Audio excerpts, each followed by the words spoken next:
এটা তো ভাই ভাবতেই ও কেম পাতানির লাগি এবার তো সব যাবে ওদিকে আর পালাই ওই দৌকা এরে ওই দৌকা ভাই ওই যে আইতেছে দেখো শ্রমিকরা কাজ করতেছে প্রশাসন আমাদের ডিসি মহোদয়ের নির্দেশে যে কাজগুলো হচ্ছে খুব দ্রুত গতিতে কাজ হচ্ছে এবং প্রতিস্থাপন আপনারা দেখেন এবারা কাজ করতেছে দেখতেছেন আগের যে রূপটা প্রাকৃতিক যে আগের রূপটা ইনশাল্লাহ খুব শীঘ্রই ফিরে আসবে আমাদের ডিসি মহোদয়ের যে চ্যালেঞ্জ ইনশাল্লাহ এই চ্যালেঞ্জ মোকাবেলায় সাকসেস ইনশাল্লাহ আমি আশা করি হবে খুব তাড়াতাড়ি ইনশাল্লাহ হয়ে যাবে আমার ধারণা হিসাবে 60-70% মতো হয়ে গেছে আমার ধারণা কি বাকিটা করতে করতে ইনশাল্লাহ এটা আপনাদের কাছে আমরা এখানে নৌকার পার্টি লেবার আছে, ওইদিকে অন্য শ্রমিক আছে, সবাই এখানে টলির পার্টি আছে, এখানে হাতের লেবার যারা মিলাইতেছে অনেক লেবার আছে। তাই এই কাজটা আমরা লেবার সহযোগিতা করতেছি প্রশাসনের মাধ্যমে, তারাই আমাদের বেতন দিতেছেন, হাজিরা এগুলি আমরা করার জন্য যাতে আগের সুন্দর জায়গা ফিরে আইছি।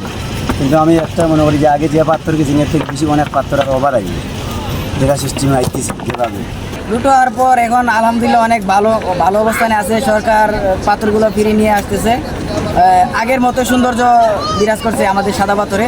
তবে আর কিছুদিন লাগবে সময়, যদিও এটা কৃত্রিমভাবে প্রাকৃতিকভাবে ভরে আসবে আশা করি আমরা। বন্যার পানি আসলে আর সরকারও অনেক চেষ্টা চালিয়ে যাচ্ছে সৌন্দর্য ফিরিয়ে আনার জন্য, এবং এখন বলা যায় যে অনেকটা সৌন্দর্য ফিরে এসেছে এবং আগের মতোই দেখতে লাগে। আপনারা দেখেছেন যে বিগত নিউজগুলোতে অনেক যে মিডিয়া হাইপ তুলেছিল লুটপাট বেশি হয়েছে বা হয়েছে, এটা সত্য। হওয়ার কারণে কিন্তু পর্যটকদের মনে একটা নেগেটিভ প্রভাব পড়েছে, যে যার কারণে এখন পর্যটক একটু কম। তবে আশা করি আমরা অল্প কিছুদিনের মধ্যেই সেটা কাটিয়ে উঠতে পারব। যে 2 শুক্রবার এই 2 শুক্র শনি থেকে মনে হয় 3 শুক্র শনি আলহামদুলিল্লাহ মানুষ ভালো হয়েছে এবং মোটামুটি ব্যবসা একটু বাড়ছে।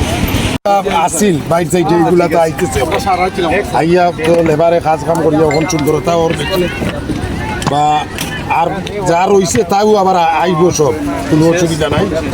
আবার যারা দেখা তাইরা দেশের বাইরে মানুষ যা সুন্দরতা ওখানে আরো বাড়ছে আওয়া লাগি না খুব তারার কাছে অনুরোধ করা ওর সাদা পাত্র ওখান সুন্দরতা হইতেছে বা যেগুলা পাত্র গেছিল এগুলো আবার গাড়ি দিয়ে আমরা জায়গা টানি জার্জির মালটা আবার জায়গা টানি পৌঁছাইতেছি। আমরা যতটুকু করেছি ডিসি মহোদয় আসার পরে যে আলটিমেটাম দিয়েছিলেন, আলটিমেটামের আগে এবং পর থেকেই আমরা পাথরগুলা আমাদের স্বেচ্ছায় যে পাথরগুলো এগুলো আসলে খুবই ভালো লাগছে। স্বেচ্ছায় পাথরগুলো আসছে, সরকার এখানে আবার প্রতিস্থাপন করছে, খুব সুন্দর হয়েছে। এইটাই আমরা সবচেয়ে ভালো মনে করি যে পর্যটকের সৌন্দর্যটা যে ফিরে আসছে সেটা আমরা আনন্দিত।